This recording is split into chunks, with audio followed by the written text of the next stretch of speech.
Hey everyone! Tonight we delve into the strange and shadowy year of 536 a year, so thoroughly cursed that even medieval peasants, who weren't exactly strangers to misery, looked around and said, something's definitely wrong. So before you get comfortable, take a moment to like the video and subscribe only if you genuinely enjoy what I do here. Let me know in the comments where you're tuning in from and what time it is for you. It's always fascinating to see who's joining us from around the world. Now, dim the lights, maybe turn on a fan for that soft background hum, and let's ease into tonight's journey together. Let's set the scene. It's the early 6th century. You're a merchant, a monk, or maybe just someone hoping your turnip harvest doesn't fail again. Life isn't glamorous, but it's predictable. The seasons come and go. The sun rises and does its job, and you complain about it like usual. Then 536 arrives, and suddenly the sun doesn't. At first, it's subtle. A few gray mornings, a sky that just seems off. People squint. Farmers grumble, and someone jokes the gods overslept, but the clouds don't clear. The light stays dim. Days pass, then weeks. The sun continues its half-hearted routine, doing the bare minimum to avoid getting fired. Across Europe and Asia, something is clearly wrong, and not in the rain ruined my toga kind of way. The Byzantine historian Procopius, not known for dramatics, wrote that the sun gave forth its light without brightness, which is historians' shorthand for this is deeply unsettling and we're all doomed. Other chroniclers describe a dry fog blanketing the world, not smoke, not mist, just a strange, lingeringness that refused to lift. It didn't blow away, and it didn't rain out. It hovered, as if the planet itself were issuing a vague, atmospheric warning that nobody was heeding. The result, a year that refused to behave. Crops failed to ripen, trees stopped growing, and birds migrated in circles. Humans, being humans, tried to explain it. Divine punishment, sorcery, eclipses, the sins of their neighbors. One guy probably blamed a goat. Meanwhile, villagers, farmers, and overworked scribes simply had to endure it. No sun meant colder weather, less food, more confusion, and absolutely no idea how long this cosmic prank would last.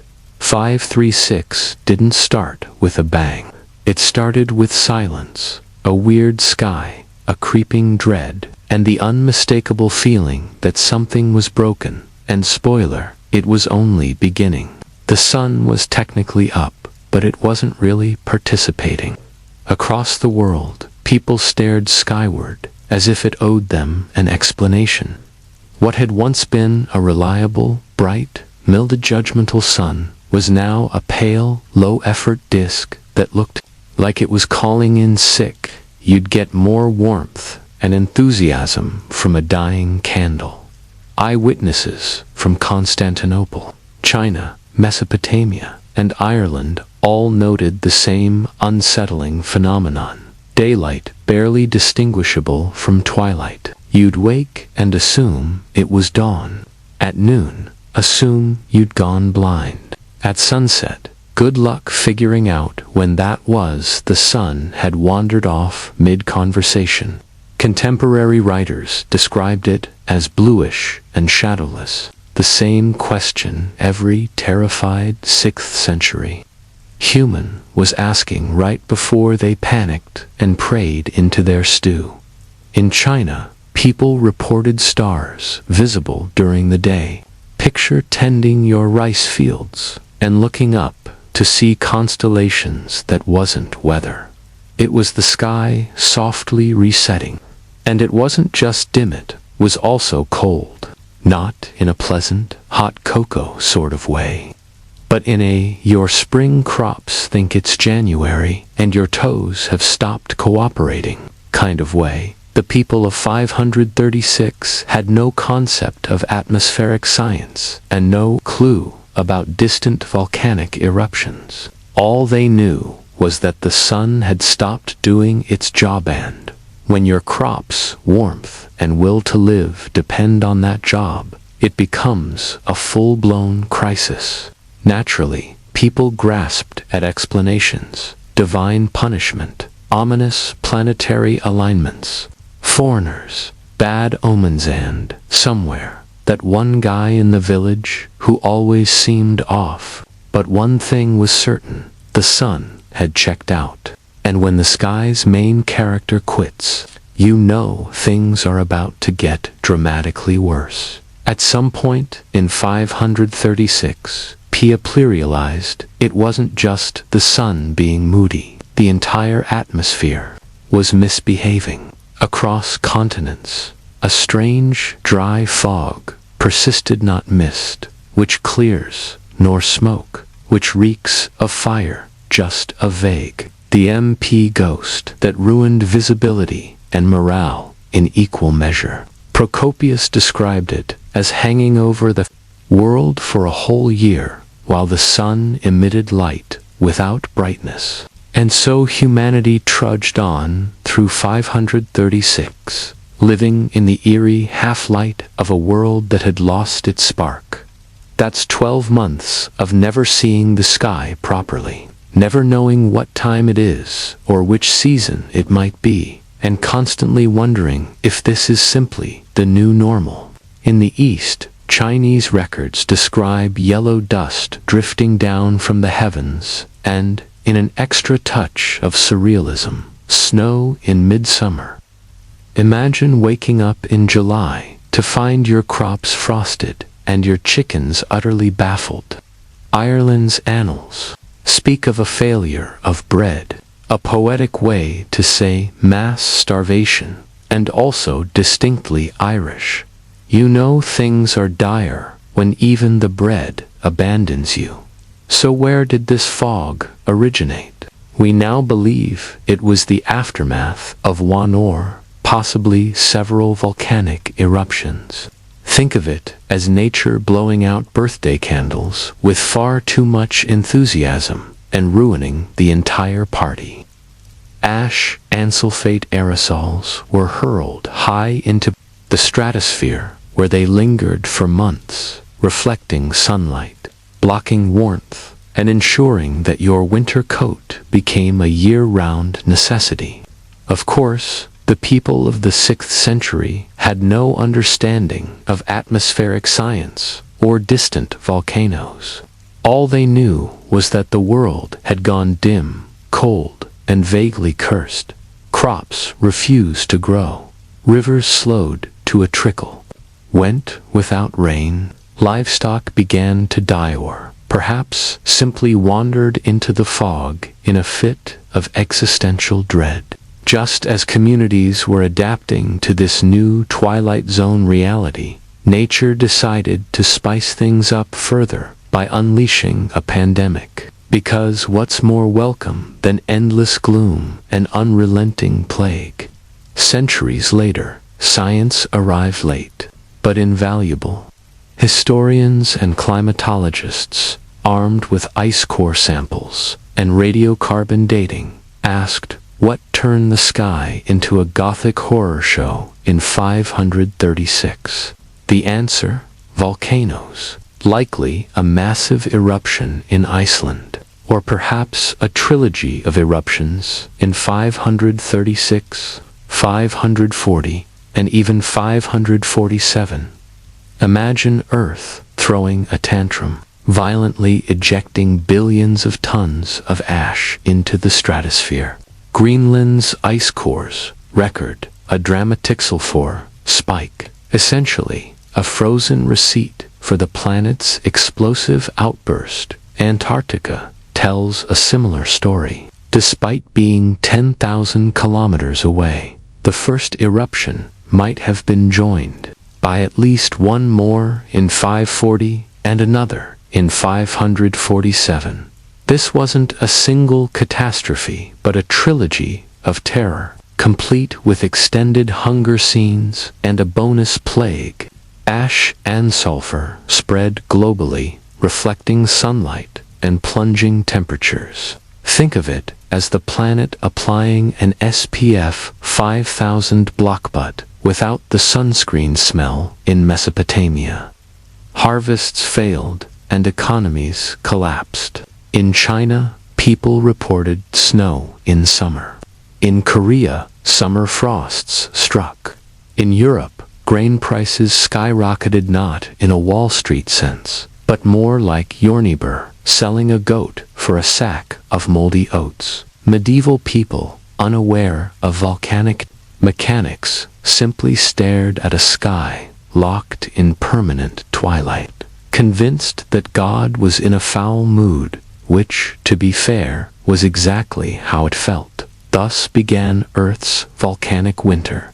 Global temperatures plunged by up to 2.5 degrees Celsius. Medieval terms for your entire food supply just gave up. To those of us with central heating, that may not sound dire. But try growing crops in a world where summer feels colder than a breakup. Text, wheat, barley, and grapesol sat in the fields like reluctant extras in a gloomy drama. This was no brief chill. Tree ring data from Ireland to Scandinavia, North America to Asa show stunted growth everywhere.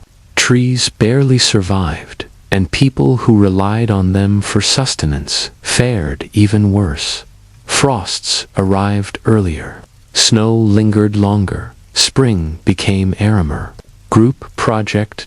In China, yellow dust fell like snow. In Korea, summer frosts. In Europe, summer either never showed up or made a brief, drunken cameo before vanishing. Animals thinned out, some died, semigrated, and others simply refused to breed. The perfect storm of crop failures, starving communities, and the growing suspicion that the world was ending in perpetual gloom set in. It wasn't just the cold, it was the confusion, the unpredictability of seasons, calendars, festivals, planting schedules, all made no sense. You might plant in April only to watch a frost kill everything in May. By June, you were eating pine bark stew and pretending it was soup. Yes, the world grew colder, but the real chill was the creeping dread that warmth might never return. By the time the sun faded and temperatures dropped, something else had died. To hope, and most importantly, wheat, in a pre-industrial world, where nearly everyone farmed, ate what farmers produced, or stole from those who did. A bad harvest wasn't merely a nuisance, it was an existential crisis. And in 536, it wasn't just one failed harvest. It was harvest after harvest until people forgot what a full stomach felt like. Fields across Europe and Asia simply refused to cooperate. Sunlight hovered at a medieval minimum, and cold air crept in like a disapproving in-law. Grapes, forget it's here wine, turned into sadness, sealed with a cork dot in Ireland. The annals record a failure of bread, a poetic phrase that in reality meant outright famine. No bread meant no food meant no energy, and no energy meant no peasants to till the land. So the entire system collapsed like a poorly stacked hay cart. China fared only slightly better. Under the Northern Wei dynasty, frost arrived early and decimated harvests. Rice paddies froze into useless mud, turning thriving villages into bands of survivors, gnawing on whatever roots hadn't been consumed. The week before, grain prices soared wherever any grain remained. In Constantinople, People sold their last possessions for moldy bread.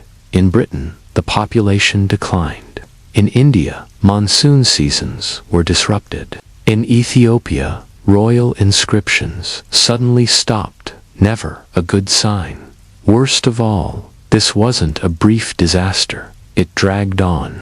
By 537, the earth still refused to cooperate, offering fleeting hope, a mild day here, a budding sprout there only to snatch it away with a frost the next morning. Farming communities were stuck in a loop of false starts and bitter ends. Medieval farmers called it divine punishment. Modern scientists refer to it as volcanically induced climate disruption. On the ground, though, peasants simply called it the world's longest, hungriest winter. If you thought this global catastrophe was confined to one unlucky corner of the world, think again. The year 536 was an equal opportunity disaster. In China, summer snow really happened. Northern Wei court records. Havoc nature unleashed its entire special effects. Budget on Northern Asia, the emperor sent offerings to appease the heavens. The heavens did not respond. Meanwhile, in Ireland, monks scribbled grim entries in their annals. Failure of bread from the 12th year to the 15th. From eating moss and whatever creatures couldn't escape fast enough. Famine swept through communities. Livestock died or were slaughtered prematurely. Trade ground to a halt, and villages shrank. There were no food banks, no emergency grain shipments, and certainly no online recipes for cooking a meal out of turnips and regret. The sky itself seemed to mock them. Short, gray days made people feel as though the sun had better things to do, driving them back to religion, superstition, or the satisfying act of blaming their neighbors. This was no regional weather hiccup. It was a global catastrophe masquerading as a never-ending overcast day. Starved Scandinavia simply vanished, not with a dramatic exodus, but by dimming the lights and slipping out of view. The evidence lies in tree rings. Around 536, trees in Scandinavia stopped growing properly, producing narrow rings that spoke of drastic temperature drops and severely shortened growing seasons. Even pine trees built for northern gloomsy to sulk. Archaeologists note a disturbing decline in human activity. Abandoned settlements, deserted farms, and emptier burial sites. It's as if entire communities decided, we're done here. Then marched into the woods, perhaps to starve, perhaps to flee, perhaps to escape the existential dread that even Vikings deserve a break from. This pre-Viking Age collapse may have shaped Norse culture itself, fueling a grim, fatalistic worldview filled with sagas about cold, cruel gods and unending winters. In a landscape already unforgiving, this sudden climate catastrophe devastated livelihoods. Herds thinned, food stores emptied, and entire family lines may have ended in a single harsh season. And unlike other regions, Scandinavia left no dramatic chronicles, only silence and empty villages. On its glittering capital, Constantinople was plunged into crisis under Emperor Justinian I, known for his ambitious legal reforms and monumental architecture. He codified Roman law, commissioned Hagia Sophia, and recaptured former Roman territories. Then 536 arrived. The sky turned gray, temperatures plummeted, food supplies dwindled, and his empire, the empire that never sleeps, was struck by the worst vibes imaginable. Constantinople, a city that depended heavily on imported grain, was far from amused when the harvests in Egypt failed. Bread prices soared, famine crept into the capital, and the perpetual twilight in the sky had people wondering if the end times had finally RSVP'd. To make matters worse, explain why God seemed to have switched sides, not ideal for imperial PR. Religious panic spread swiftly. Clergy warned of divine judgment. Some citizens embraced asceticism, and others blamed everyone from foreign heretics to Justinian himself. In response, the emperor doubled down, funding more churches, praying harder, and no doubt muttering to himself. This wasn't in the imperial handbook, but the hits kept coming, because no climate catastrophe is complete without a bonus pandemic. In 541 short years, it claimed an estimated 25 to 50 million lives, roughly half the empire's population, caused by the bacterium Yersinia pestis. The disease spread via fleas and rats through densely packed cities that had never heard of germ theory. Symptoms: fever, vomiting, agonizingly swollen lymph nodes, and sudden death made famine look almost charitable. Even Emperor Justinian contracted the plague. Erupted, military campaigns stalled, and bureaucrats died faster than they could be replaced. Coinage lost its value, trade routes dried up, and the administration groaned under the strain. What Justinian had hoped would be a revival of Roman glory became a chronic struggle against darkness, famine, plague, and disappointment, to exactly that order. For the average peasant, but daily reality, on the hardest of hard modes, they woke to a sky that refused to brighten, shivered in cold fields of wilted barley. Chickens stopped laying, cows grew thin, and pigs, once lowly livestock, became suspiciously scarce and alarmingly valuable. Neighbors vanished without explanation, and mentioning stew at the market induced an awkward silence. Food shortages weren't local anomalies, they were continental crises. Markets collapsed, grain became a de facto currency, and anyone with a single caratand, no children, enjoyed the social status of a medieval overlord. In Constantinople, nobles felt hunger's novelty. In remote villages, starvation crept in slowly, cruelly, and with no regard for fairness. Psychologically, the endless gray sky distorted time itself. Was it morning, evening, or the middle of the night? Nobody knew. They simply toiled, prayed, and hoped the sky might someday apologize. Spoiler alert, it did not. Punctuated only by the occasional rat scurrying through the streets, hope became a luxury. Surviving crop failures, plague, freezing weather, and general existential dread qualified one as a survivor malnourished. After years of famine, disease, and perpetual twilight, society began to unravel. Hierarchies collapsed, labor systems broke down, and communities behaved less like cooperative networks and more like contestants in a grim survival game. Local governments, if they hadn't fled or succumbed to plagues, struggled to maintain order. Coinage was worthless, trade routes lay abandoned, and justice became a matter of who had the stomach to enforce it. Steal a loaf of bread, and depending on the magistrate's last meal, you either received a sermon or a sword. Thus, what began as a bad harvest evolved into an unprecedented domino effect of darkness, hunger, disease, and societal collapse, and everyone bore the consequences. The aristocracy didn't emerge from this crisis looking heroic. Many nobles hoarded food. Some even tried raising taxes during a famine.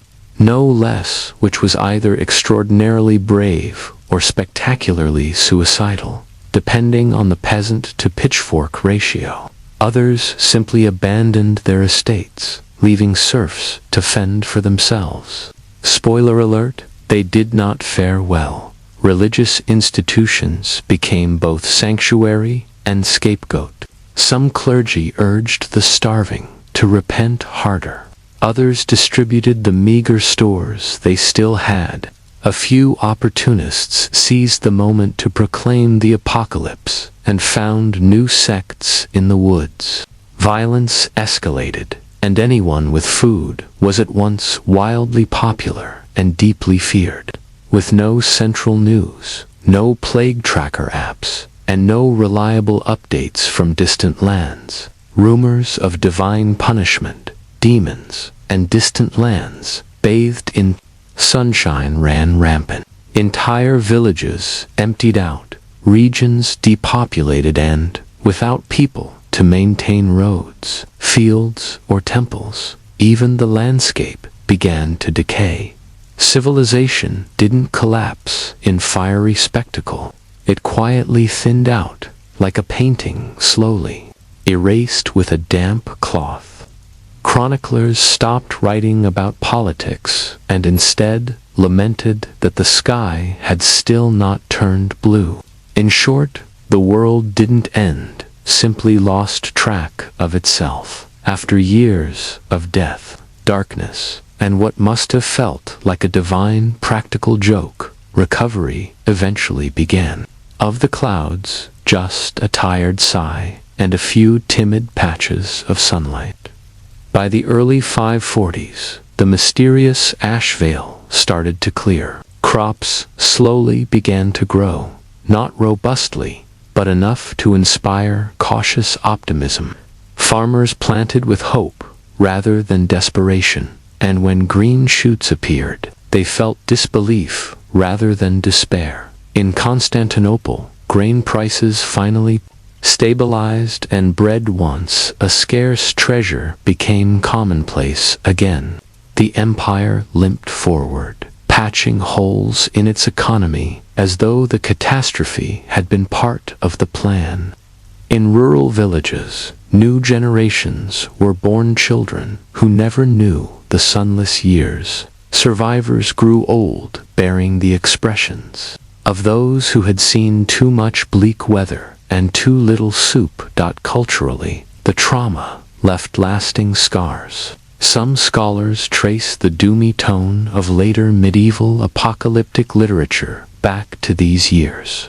After all, once you've endured famine, plague, social collapse, and an unending fog, it's hard to write cheerful poetry about spring. Entire settlements vanished, and rebuilding meant more than reconstructing houses. It meant relearning how to live as humans instead of cold, hungry ghosts.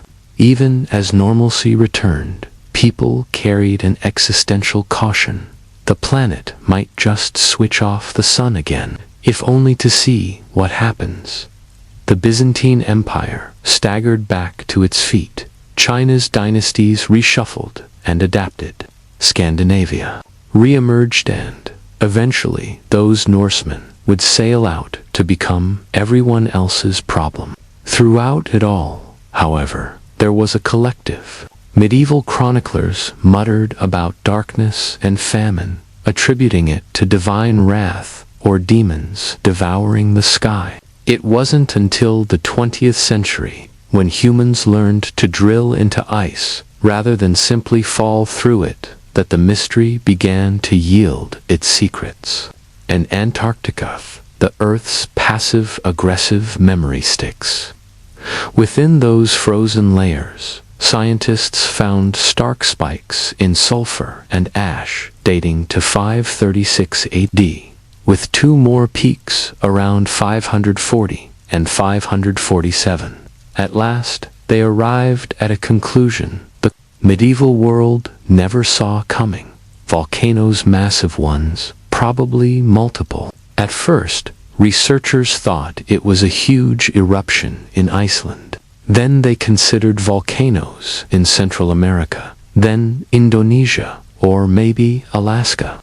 Basically, the planet coughed, and scientists are still arguing about which lung it came from. The result was the same. Ash blasted into the stratosphere, spread across the globe, reflected sunlight, and lowered temperatures for years. Nature's version of dimming the lights and forgetting where the switch is. This insight changed how we understand climate disasters. It wasn't divine punishment. Fascinating is how modern science didn't just solve a mystery, it reframed history. Suddenly, the famines, plagues, and societal collapses of the 6th century weren't isolated incidents. One massive natural event, or possibly 3 in a row, triggered a cascade of suffering across continents. Even more sobering, it could happen again. Volcanoes don't care about your Wi-Fi or global supply chains. They'll do what they did in 536, block out the sun and watch us panic. At least now we'd understand why our tomatoes are dying still. Knowing the cause doesn't change what people went through. For them, the sky went dark, the food ran out, and nobody had answers.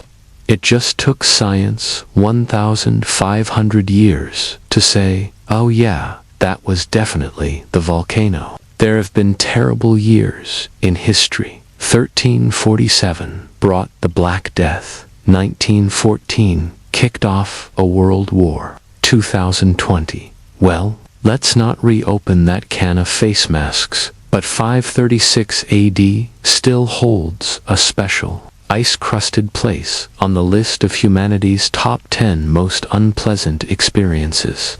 It wasn't just bad, it was comprehensively miserable. A multi-year disaster combo platter with extra doom on the side. What makes 536 so haunting isn't just the volcanic winter. It's that all these things happened together in a pre-industrial world already balancing precariously on mud and superstition. Then year 2 delivers another volcanic eruption and another reminder that you still haven't seen the sun. Then year 5 brings the less famous but equally rude cousin of the Black Death, knocking on your city gate and declaring, "Hi, I live here now."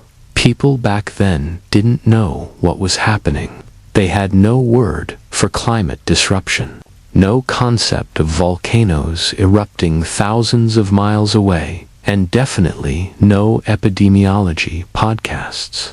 All they saw was a world that suddenly stopped making sense, and perhaps that's what really sticks with us, scientists, and 24/7 news cycles. There's something profoundly unnerving about a year when the sky went out and nobody knew why. It reminds us that nature doesn't need a reason, not because they had answers, but because they had no choice. So yes, 536 was the worst year to be alive, and it lingered like a cosmic hangover for decades. But it's also a story of survival, quiet, stubborn, frostbitten survival. We'd still argue over bread prices, blame the government, and try to make stew from whatever's left. Something monumental was stirring across France, England, the Holy Roman Empire, and even the fringes of Spain. Cathedrals began clawing their way up toward heaven. Why? Europe was changing fast, cities were growing, trade was rebounding, and the church wanted to remind everyone who held the ultimate power. What better way than to build the most awe-inspiring, terrifyingly massive structures anyone had ever seen? These weren't simple renovations. This was an architectural arms race. Towns competed not through war, but through stone. If one city built a church with a 50-foot nave, the next aimed for one twice as long. with more stained glass, more towers, more miracles carved in limestone. Stone kings wanted subjects to see divine authority incarnate in architecture. Ordinary people just wanted a ticket to heaven coin by coin, pilgrimage by pilgrimage, backbreaking labor shift by labor shift by labor shift. None of this would have worked without a way to cheat gravity. Enter the Gothic style, which flipped everything people thought they knew about church design. No more thick, squat walls. No more tiny windows that let in only a hint of daylight. Gothic architecture embraced air and light, urging the divine to peer in and worshippers to gaze out. Pointed arches, ribbed vaults, and miraculous flying buttresses all served one purpose: to soar skyward, let in more light, and make humanity feel utterly insignificant before the divine. It began with modest experiments at St. Denis and exploded into a pan-European phenomenon.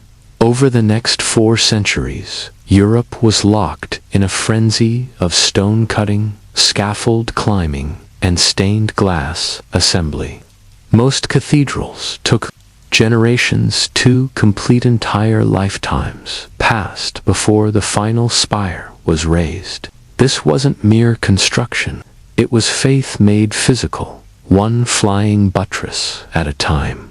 Behind every magnificent cathedral stood an army of dirt-covered geniuses, masons, who were neither priests nor nobles, but glorified stone nerds, armed with a compass, a chisel, and a death wish. These rock stars of the Middle Ages wore linen stained with limestone dust instead of leather. They were architects, engineers, artists, and sometimes borderline cult leaders, because when you're asking peasants to haul multi-ton blocks 50 feet into the air with ropes and wooden pulleys, you'd better have charisma, or at least a mind-blowing floor plan. Most of these master builders weren't born into privilege. They rose through the guild system, first as apprentices, sweeping floors and fetching tools, then as journeymen traveling from one job site to the next, collecting secrets like precious relics.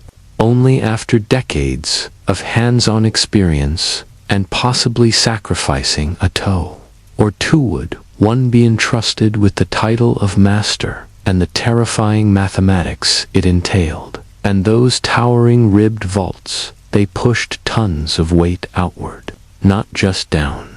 If you didn't support that sideways thrust, your fancy church would become a very expensive pile of rubble. Enter the flying buttress, a structural cheat code. Instead of thick, heavy walls, like the Romanesque churches, Gothic architects wanted walls full of windows. And since windows are basically architectural holes, they needed something else to hold the building up. That something else was the flying buttress, an external arch that caught the outward force of the ceiling and channeled it safely into a distant pier. The result? Interior walls could be thin, open, and filled with glorious stained glass. But these weren't just functional bones. They became part of the cathedral's aesthetic. Builders sculpted them, decorating them with pinnacles and crockets, and even turning them into miniature stone forests. Look at Notre Dame in Paris or Amiens Cathedral, and you'll see these buttresses marching like Gothic soldiers around the apse. Each one was a mathematical triumph, placed precisely, angled correctly, and balanced with the exact amount of counterweight. Too weak, and they'd snap under pressure. Too strong, and they'd crush the nave. It was a medieval Goldilocks problem, except the porridge was tons of granite, and failure meant disaster. Of course, not every experiment went well. Beauvais Cathedral famously overreached. It aimed to be the tallest of them all. But despite flying buttresses and reinforcements, parts collapsed several times. It remains unfinished to this day, a testament that even the best builders could fly too close to the architectural sun. Yet, when they got it right, the effect was gravity-defying. You'd walk into a space that felt like it was floating. Walls disappeared, the ceiling hovered like a cloud, and you had to ask yourself, how is this even standing? At some point, Gothic builders looked at their already impressive cathedrals and thought, what if they were taller? Thus began one of medieval Europe's strangest arms races, the vertical competition to see who could poke God in the eye first. Towers weren't just for ringing bells or scouting the town square. They were statements of wealth, faith, and raw civic ego. No city was content with modest steeples. They wanted the tallest, the most dazzling, the one pilgrims would talk about long after their feet stopped bleeding. Each cathedral had its own approach.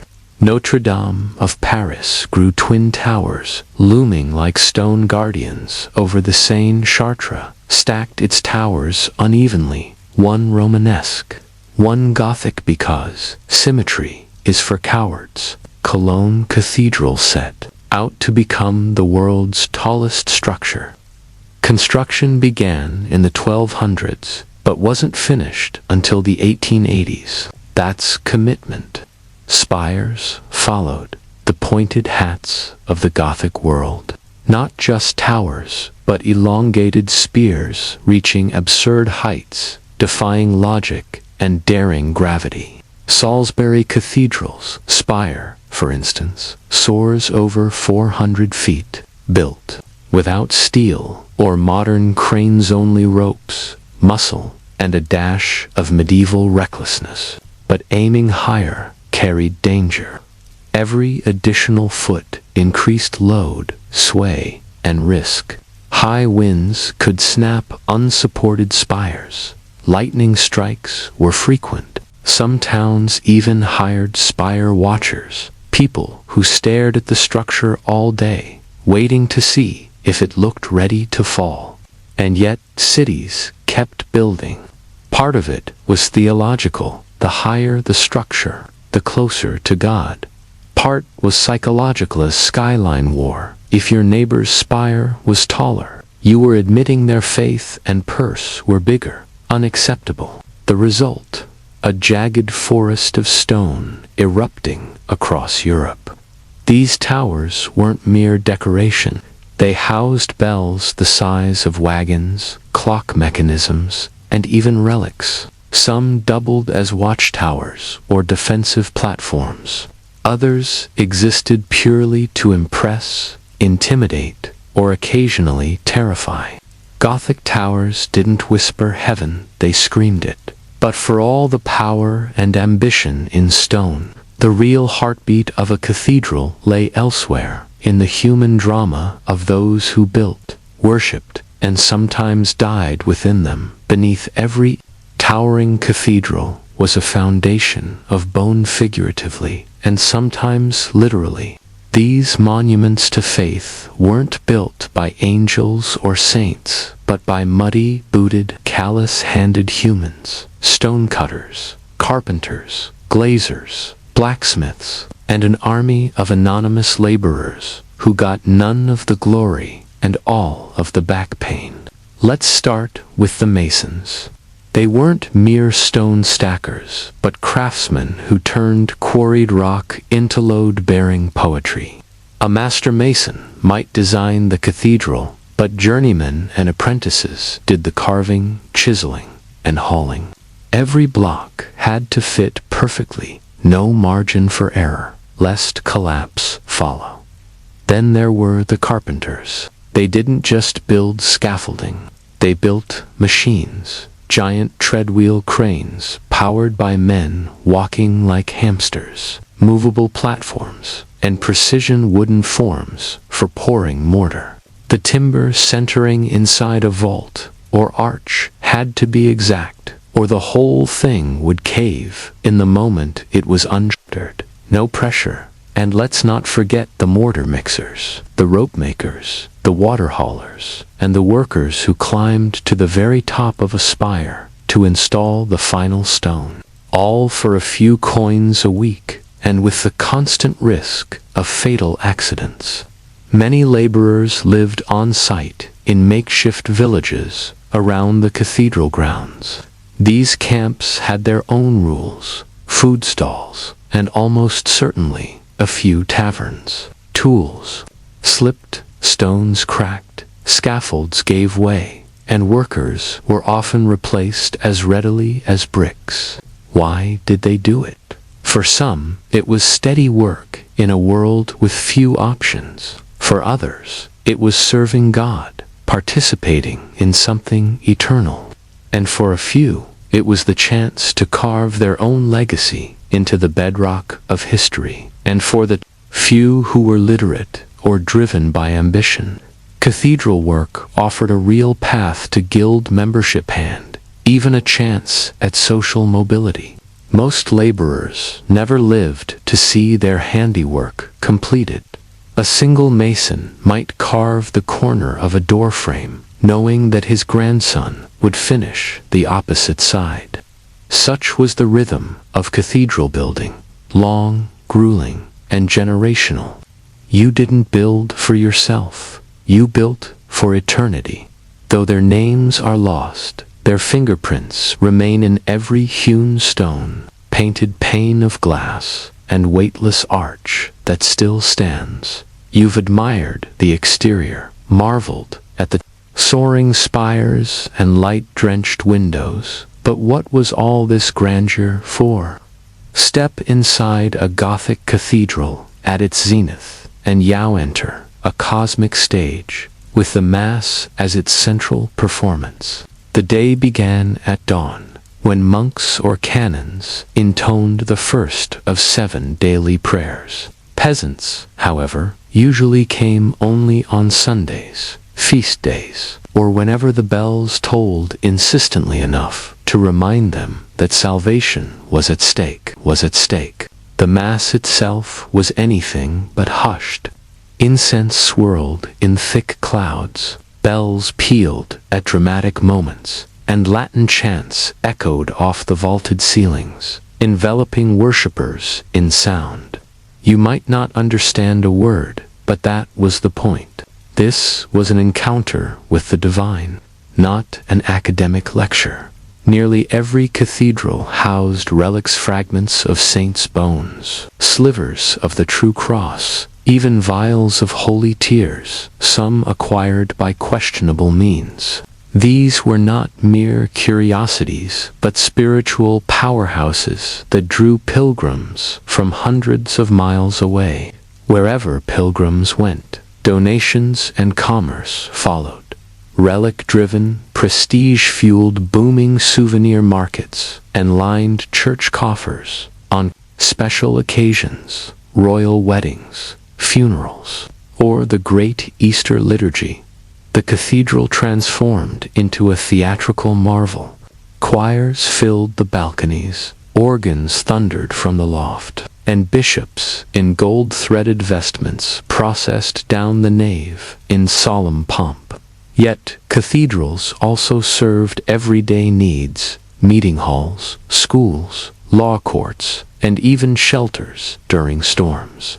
Markets often sprang up outside, townspeople gathered on the steps, and children undoubtedly played tag in the cloisters when no one was watching. Of course, not everyone shared equally in this grandeur. Women were frequently confined to the rear, even to separate galleries, while the poor might receive alms, yet remain voiceless. The clergy lived in a world of strict hierarchy and relative luxury, occasionally more tainted by corruption than sanctity. Nonetheless, the cathedral remained the beating heart of the city, a place where heaven touched earth. Time moved differently, and stone and ritual joined forces to affirm everyone's place in the grand divine order. By the late 1500s, however, the Gothic cathedral, once the crowning achievement of Christendom, had become something of an anachronism. The Renaissance's revival of classical antiquity brought a preference for symmetry, domes, and clean lines over forests of pointed arches and flying buttresses. Gothic itself became a term of derision, likening the style to the barbarian tribes who had sacked Rome. Then came the Protestant Reformation. Reformers such as Martin Luther railed against church extravagance, relic veneration, and indulgences, central to cathedral life. In many Protestant regions, cathedrals were stripped of their treasures, stained glass smashed, statues decapitated, and altars whitewashed. The luminous windows were replaced by blank walls.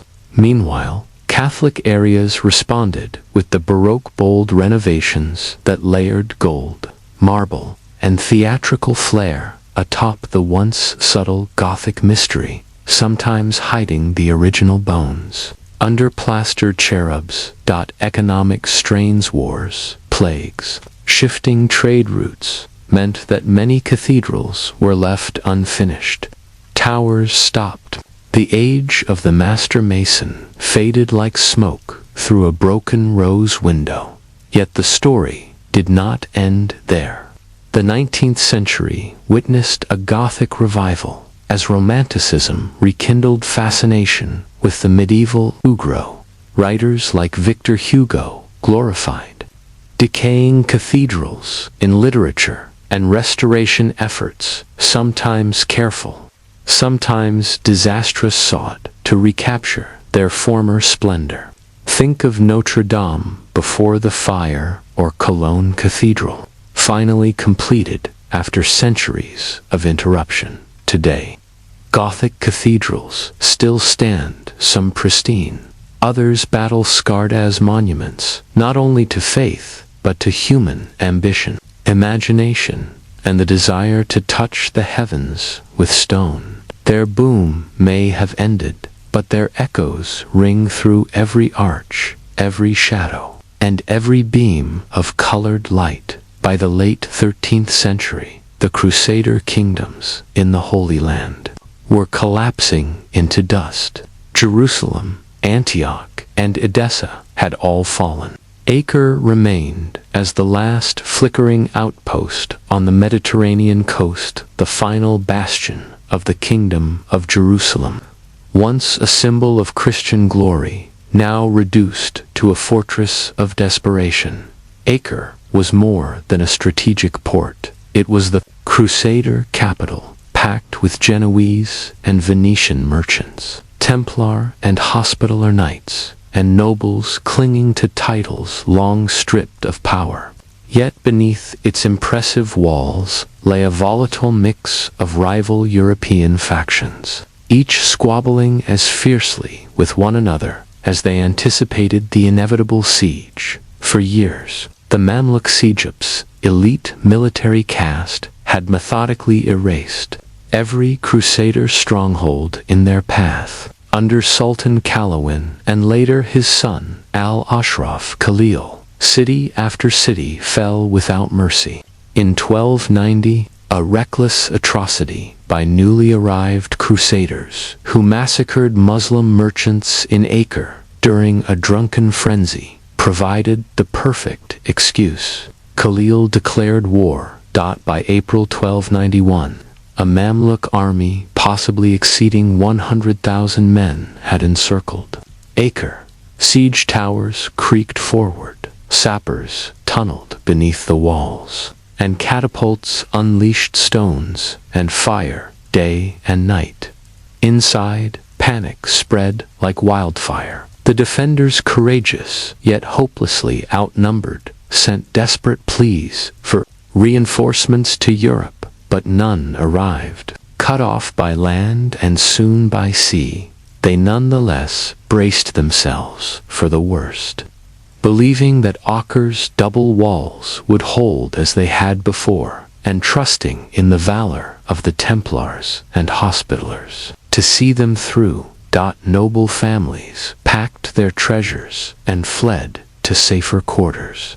Priests ascended the ramparts, offering fervent prayers. Soldiers sharpened blades that, in all likelihood, would never leave their sheaths, because this would not be a siege fought for ransom or territory, but the final stand of the Crusader, presence in the Holy Land.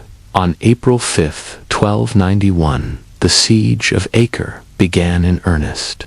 Sultan al-Ashraf Khalil arrived at the city's gates with engineers, archers, elite cavalry, and enough siege equipment to level a metropolis twice its size. His Mamluk army encircled Acre on all sides, erecting massive wooden siege towers, digging deep trenches, and sending war drums echoing across the plains. A sound meant not merely to intimidate, but to promise total, merciless victory. Inside Acre's walls, the defenders stared out at a sea of tents and banners. These were no ragtag invaders, but the same disciplined warriors who had repelled the Mongols at Ain Jalut, shattered Antioch, and overrun Tripoli. Their reputation preceded them. Where they marched, cities fell. The Templars, Hospitallers, and Teutonic Knights manned the battlements, while civilians, women, children, and merchants were pressed into service, carrying water, repairing breaches, and erecting makeshift barricades. Priests roamed the walls, administering last rites to men who had yet to draw swords. Yet the unity within Acre was fragile. Italian factions, Venetians, Genoese, and Pisans quarreled over control of the harbor. French and English contingents eyed each other with suspicion, and King Henry II of Cyprus, the nominal commander, functioned more as a figurehead than a strategist. No single plan bound them together. Meanwhile, Sultan Halil's forces moved with calculated precision.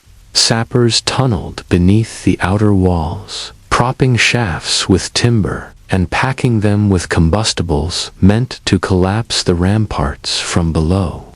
Above ground, catapults and traction trebuchets hurled boulders night and day, pulverizing towers, shattering roofs, and showering rubble into streets, churches, and courtyards.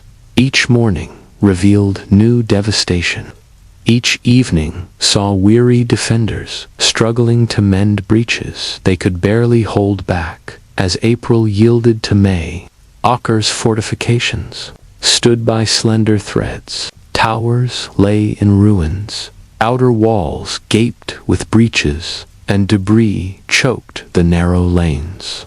The knights of the temple and hospital launched desperate sallies, hoping to stem the Mamluk tide. Chain-mailed and shield-bearing, they charged with halberds, aloft, sometimes returning victorious with enemy heads, oftentimes not returning at all. Inside the city, panic deepened.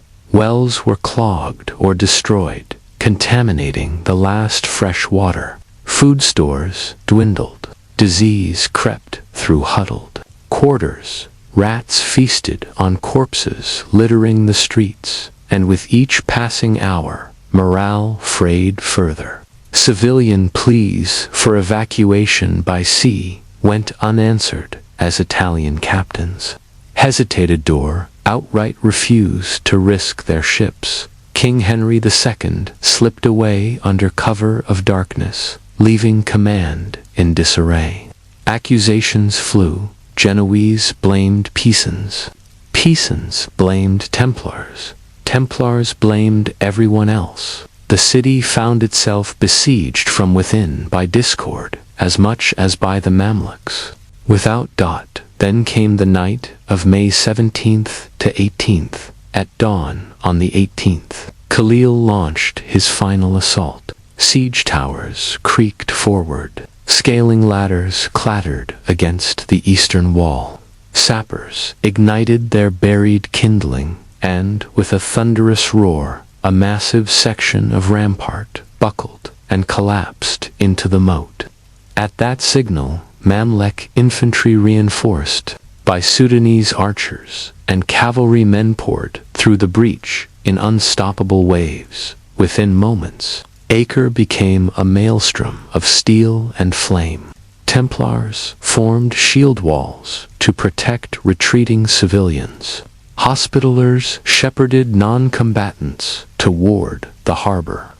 Priests chanted prayers over the din of battle, but their voices were drowned by the crack of crossbows and the screams of the dying. Entire quarters were overrun in hours. The Genoese district fell swiftly, and the Venetian compound held out a little longer before succumbing to fire.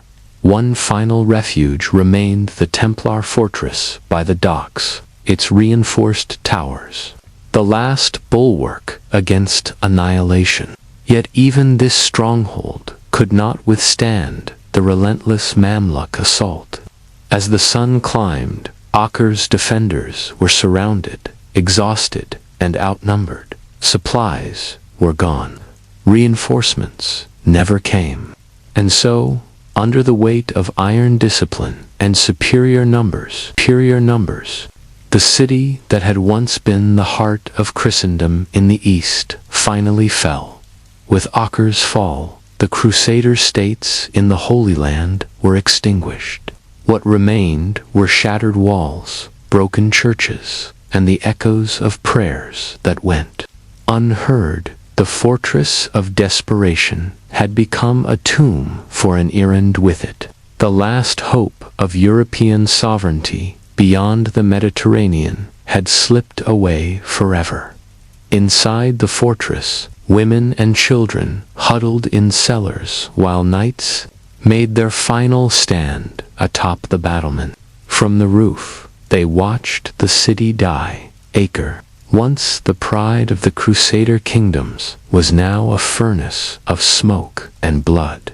As night fell, Crusader resistance collapsed. Surviving knights fell back toward the docks, praying for ships that might carry them to safety. The harbor became a desperate bottleneck. Families jammed onto overcrowded vessels, shouting and crying, some even leaping into the water in panic. Only a few ships slipped away before the Mamluks seized control of the port. By day's end, Acre was no longer a citiate. One bastion still held out, the massive Templar fortress by the sea. Its thick walls had withstood prior Mameluke assaults, and now it harbored hundreds of the final survivors' knights, women, children, and priests backed into the great halls, praying the ramparts would endure one more day. Commanding the defense was Peter de Vrier, the Templar Marshal of Acre. Aware of the looming doom, he ordered the gates barred, the battlements manned, and the underground passages sealed. Shoulder to shoulder, some wounded, others barely able to lift their swords, the knights fought not to win but to die with purpose. Outside, the Mamluks ringed the fortress. Sultan al-Ashraf Khalil dispatched envoys demanding surrender, under terms of imprisonment for the knights and slavery for civilians. The Templars refused, knowing mercy was not in their enemies' plans. Siege engines thundered, battering the walls day after day, yet the fortress endured. For more than a week, the Templars repelled assault after assault, firing from towers, hurling stones, and pouring boiling oil on ladders of attackers. Within, conditions worsened. Food ran critically low, the wounded groaned in darkness, and children wept. Still, the defenders held firm. One wounded knight famously dragged himself to the battlements to cast a single stone at the enemy before collapsing. Then, on May 28th, disaster struck. Mamluk sappers undermined the outer wall, and with a roar, of collapsing stone breached the fortress. Combat erupted in the courtyard. Templars, civilians, and priests all seized weapons in brutal, hand-to-hand fighting. Pressed back room by room, the defenders realized the end had come.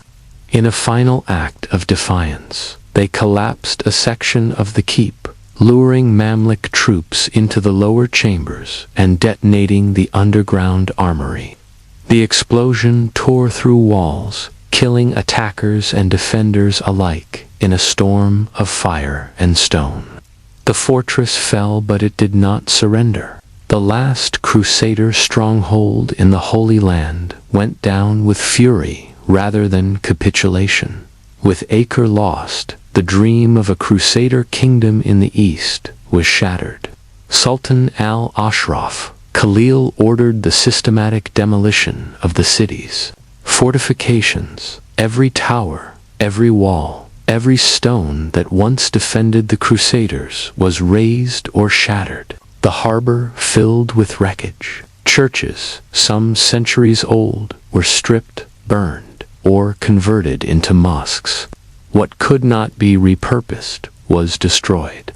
This was not mere vengeance, but strategy. Khalil sought to ensure Acre could never again serve as a European foothold or a landing point for crusading armies. Few survived. Non-combatants who fell into Mamluk hands were enslaved or executed. Noblewomen were taken into the harems of Mamluk elites. Children sold in markets from Cairo to Damascus. Names and stories lost to history. Offshore, the sea choked with broken ships and drifting bodies, the stench of death lingering for months. News of Acre's fall reached Europe like a slap in the face. Panic swept through the courts of France and England. Popes wept, and preachers called for new crusades, but the will was gone.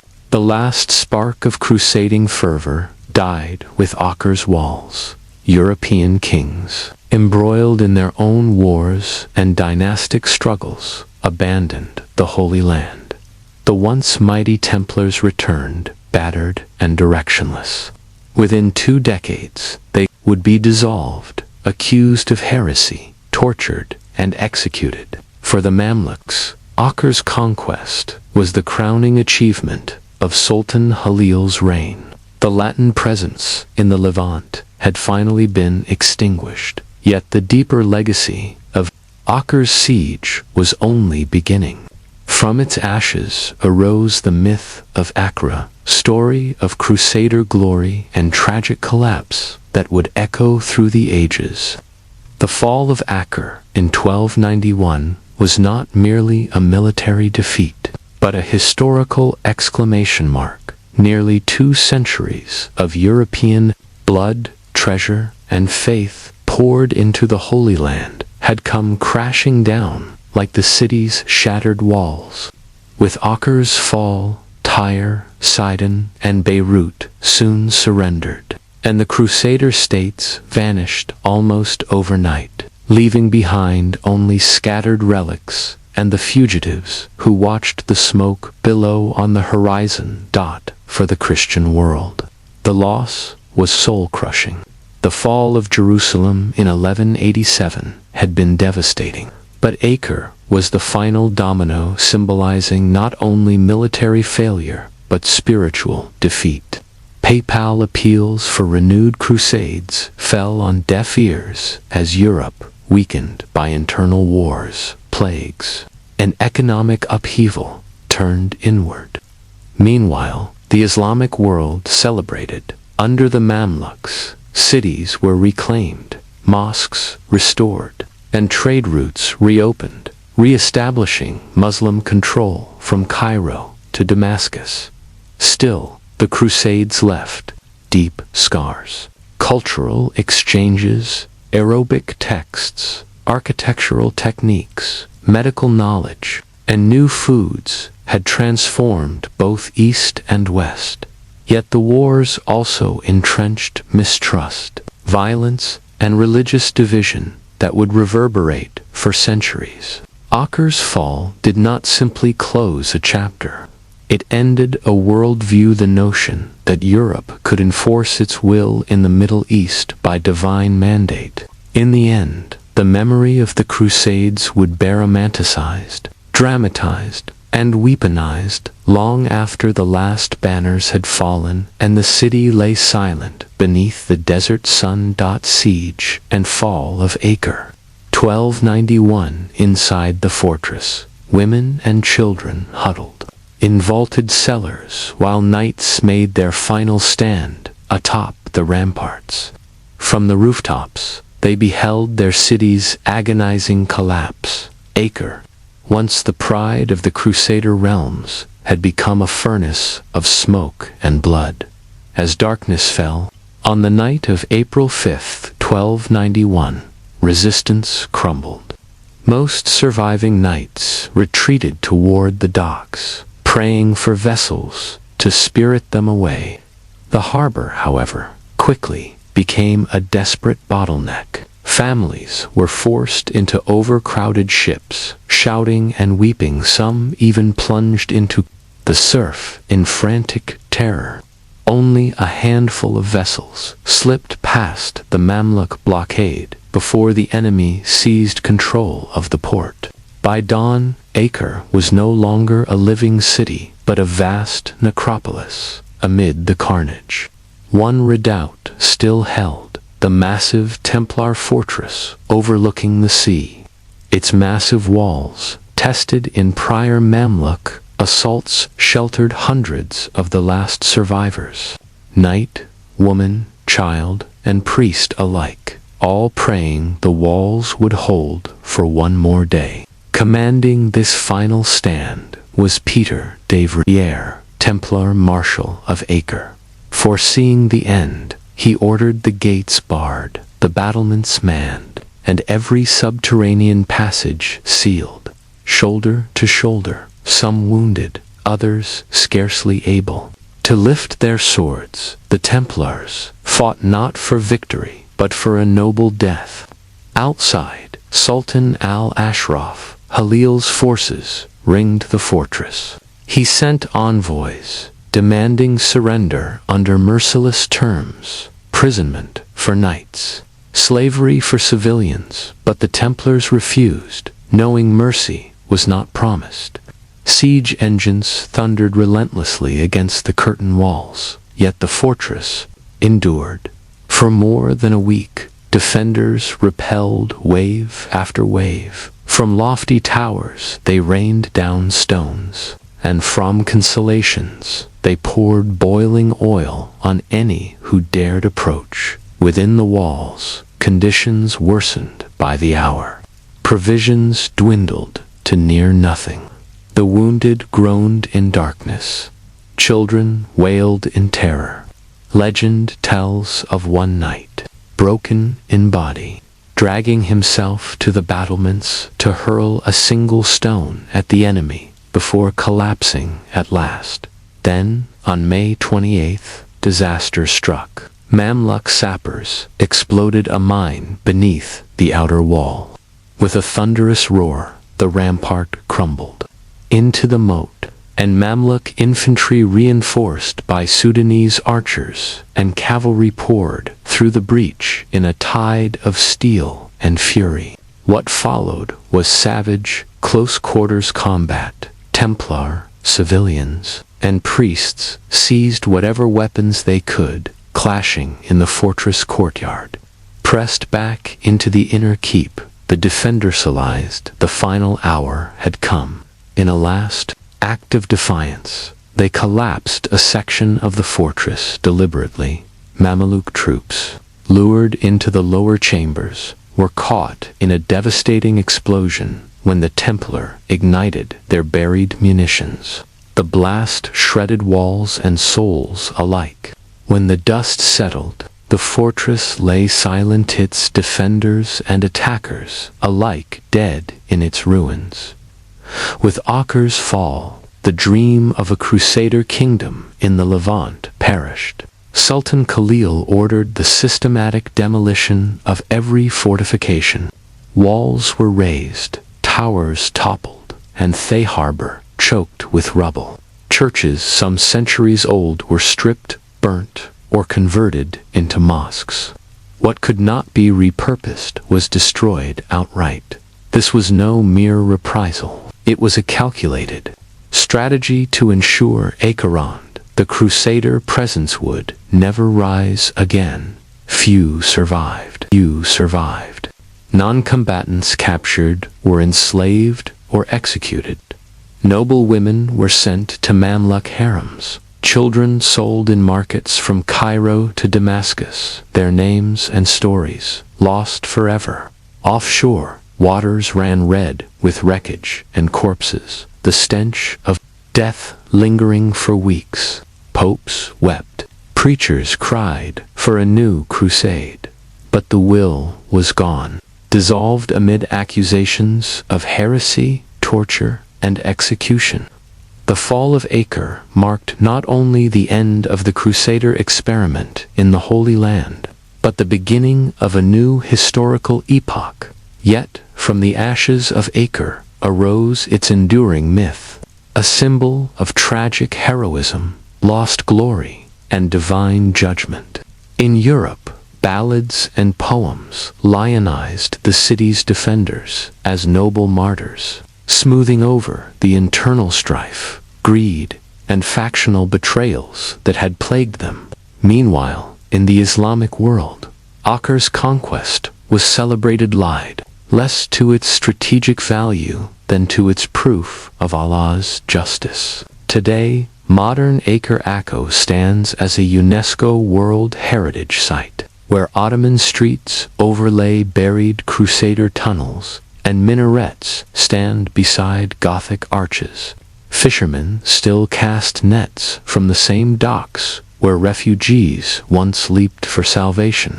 The city's stones may lie buried, its walls vanished, but the siege of Acre remains a crossroads of cultures, a moment when faith, ambition, and fear clashed in one final fiery crescendo, and a story neither East nor West has ever forgotten. Livia Drusilla, Livia Drusilla. Livia hailed from an ancient Roman lineage steeped in politics and survival. The late Republic was a tinderbox of ambition and intrigues as wars raged among powerful generals, alliances shattered overnight, and assassination was a frequent means to power. In this volatile arena, Livia learned early that beauty might catch the eye, but intellect, loyalty, and ruthless prudence ensured survival. At 15, she married her cousin, Tiberius Claudius Nero, a staunch Republican and opponent of Julius Caesar. The union was purely political, as most Roman marriages were. Yet Livia adapted swiftly to her role as a Roman matron, dutiful wife, expectant mother, and keen observer of the Republic's shifting tides. When Caesar fell in 44 BCE, civil war erupted anew between Mark Antony and Octavian, Caesar's heir. Livia and her husband found themselves on the losing side. Pregnant with her second child, she fled Rome under a cloud of suspicion, enduring exile and peril alongside Nero until they secured a precarious amnesty. Hardened by hardship, Livia returned to Rome, not merely as a survivor, but as a figure to be watched. There, she met Octavian. He was 24, she was 19, and both were married. The instant they met, Octavian perceived in Livia not only striking beauty, but a formidable intellect and unwavering resolve. Within months, both divorced their spouses, and in 38 BCE, in one of Rome's most scandalous unions, he wed Livia while she was visibly pregnant with her former husband's child, as Octavian ascended to power, earning the title Augustus and becoming Rome's first Emperor Livia stood by his side, not as a mere consort, but as his trusted advisor and co-ruler in all but name. Although no formal title of empress existed, Livia exercised extraordinary influence. She maintained an independent household, managed her own substantial finances, and even commanded a personal guard, privileges unheard of for any Roman woman. Unlike Augustus's first wife, Scribonia, she was the embodiment of Roman virtue, dignified, loyal, and utterly discreet. Behind her modest veil and serene countenance lay a mind sharper than many senators. She hosted political salons, cultivated alliances, and guided Augustus through the treacherous currents of Roman politics. Ever mindful of posterity, she carefully promoted her sons Tiberius, in particular, as successors, shaping imperial succession with her quiet authority. Livia's legacy endured long after her. Emperor Claudius, and remembered as the paragon of Roman womanhood, the patient wife, the devoted mother, and the astute stateswoman. Though the ancient sources often cast suspicion on her, some accusing her of orchestrating rivals' downfalls, Livia's life remains a testament to the power that a determined, politically savvy woman could wield. Even in Rome's patriarchal world, she never sought the spotlight. Instead, Livia made herself indispensable. Whenever Augustus was away, she managed his affairs. When senators conspired, she whispered counterplots, and whenever rivals rose, they often fell with suspicious haste. Livia's touch was seldom visible, yet her influence loomed like a silent specter behind every imperial decision. Most crucially, their marriage remained childless by design or fate, but Livia had already ensured her son from her first marriage. Tiberius remained firmly within the imperial circle. She cared little for the title of queen. Her ambition was dynastic, not personal to the world. She appeared serene, devout, and unobtrusive, tending sacred rites, praising Augustus publicly, and living with modest restraint in an age of excess. But those who underestimated her did so at their peril. While Augustus consolidated his empire with legions and edicts, ancient rumor credited her with a far more lethal hand: allegations of systematic poisoning to clear Tiberius's path to succession. Marcellus, Augustus's nephew and early heir, died at 19 of illness. Gaius and Lucius Caesar, Augustus's adopted grandsons, both perished young under murky circumstances, far from Rome. Livia stood beside each victim. Her defenders dismissed these as fatal coincidences in a world rife with disease and cruelty. Her detractors named her Lady Macbeth of the Tiber, convinced she orchestrated each demise. Among other historians, wove her reputation into a tapestry of covert machinations, suggesting she even delayed Augustus's death announcement to secure Tiberius's succession. Yet no trial or confession ever emerged. Evidence remained circumstantial, consisting only of convenient timing and a trail of obstructed inheritances, whether by cup or counsel. The result was the same. One by one, potential heirs vanished, until Tiberius, awkward, reclusive, and far less charismatic than his peers, stood alone as Augustus's designated successor. Despite Augustus's misgivings, Livia's persistence prevailed. She arranged Tiberius's recall from self-imposed retirement in 6 BCE, orchestrated his gradual ascension through key priesthoods and military commands, and wore down the emperor's resistance until he adopted Tiberius formally when Augustus died in 14 CE. The empire passed to Tiberius, proof of Livia's unrivaled political mastery, yet her triumph proved bittersweet. As Emperor Tiberius grew increasingly withdrawn and suspicious, preferring Caprice cliffs to Rome's forums, he governed through terse edicts and empowered the ruthless Praetorian prefect Sejanus, all while his relationship with his mother fractured. Though she was granted the unprecedented honorific Augusta, her image stamped on coins and her likeness enshrined in statues, Tiberius reportedly refused even to attend her funeral in 29 CE, leaving her unburied for days. In a final public rebuke, Livia's genius lay not in wielding overt authority, but in mastering perception. She fashioned herself as the embodiment of Roman virtue, plainly garbed, veiled in traditional matronly style, and publicly extolling simplicity while simultaneously orchestrating marriages, managing vast estates, and weaving alliances that secured her son's power. In a society that prized male patronage, Livia carved a realm of influence out of subtlety and strategy.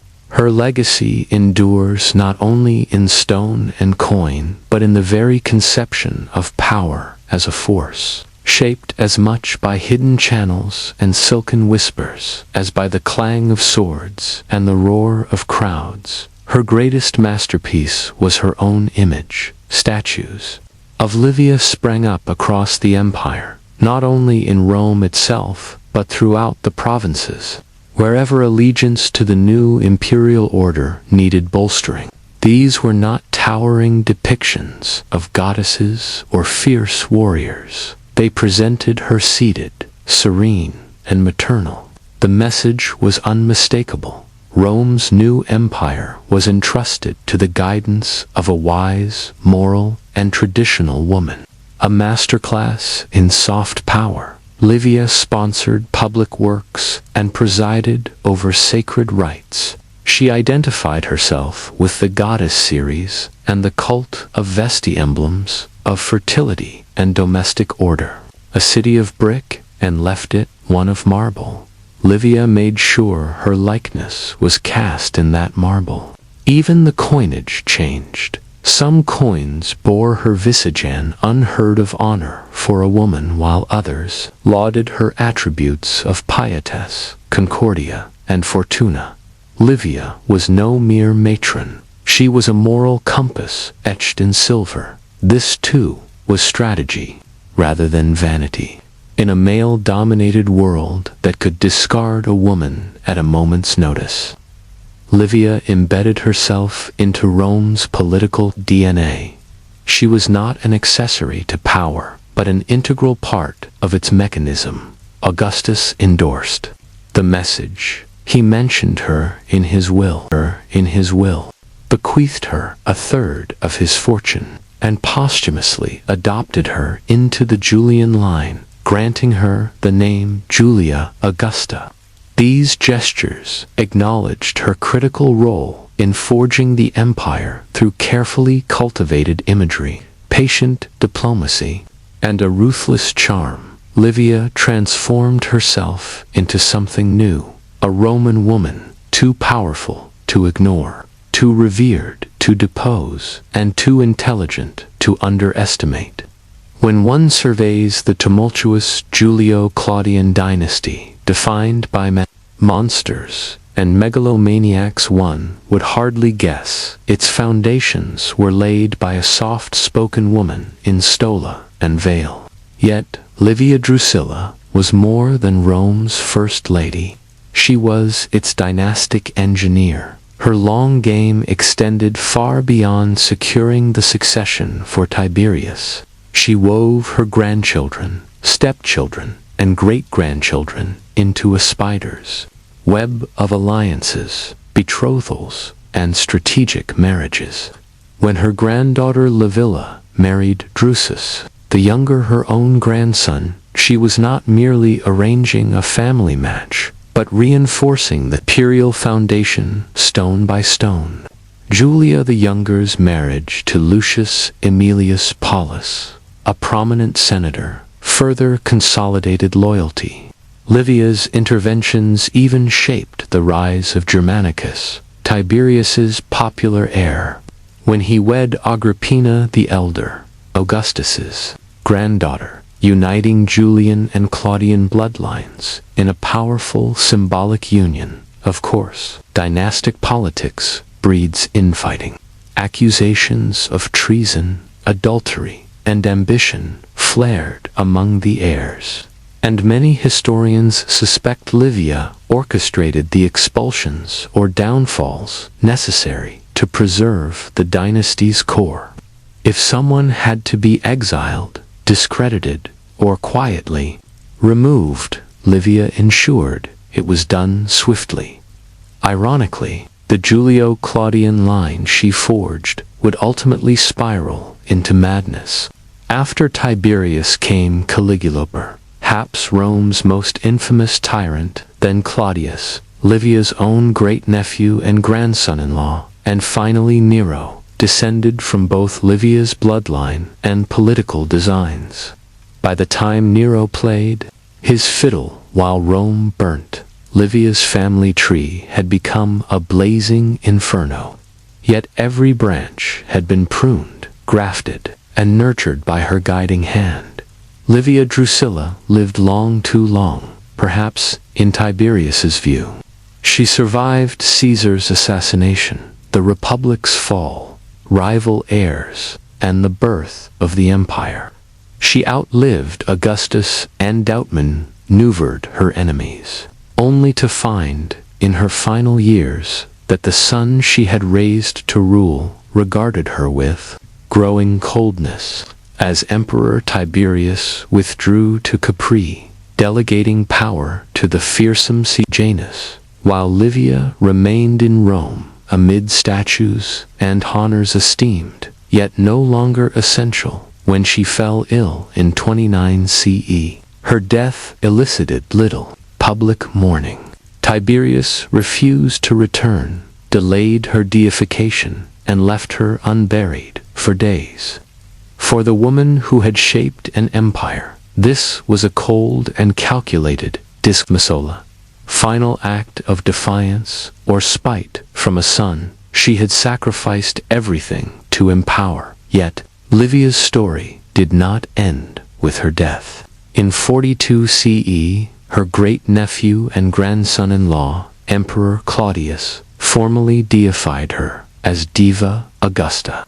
Temples were built, priestesses appointed, and her image joined Augustus's in state cults in extraordinary honor for any woman. Still, sanctification did not erase scandal. Ancient historians, all male, continued to debate her motives. Tacitus portrayed her as a calculating matriarch. Cassius Dio accused her of dominating her husband and possibly orchestrating rival deaths. Suetonius lingered on rumors of poison in the imperial cup. Modern scholars have struggled to separate fact from fiction. Was she a murderer or simply a master strategist, a devoted wife or a political operator? The truth may lie somewhere in between, but her impact is undeniable. Without Livia, there would be no Tiberius. Without Tiberius, no Julio-Claudian dynasty. Her guidance midwifed the empire's first century, and her myth haunted its historians for 2 millennia. In a city of emperors, conquerors, and demigods, Livia achieved what no woman had before. She ruled Rome from the shadows and ascended posthumously to the heavens, not by sword nor speech, but by survival and subtlety. She illustrated that true power need not roar, it can whisper. Livia Drusilla did not merely witness the birth of the Roman Empire, she engineered it, and she did so armed not with armies, but with patience, perception, and an unerring sense of the long game.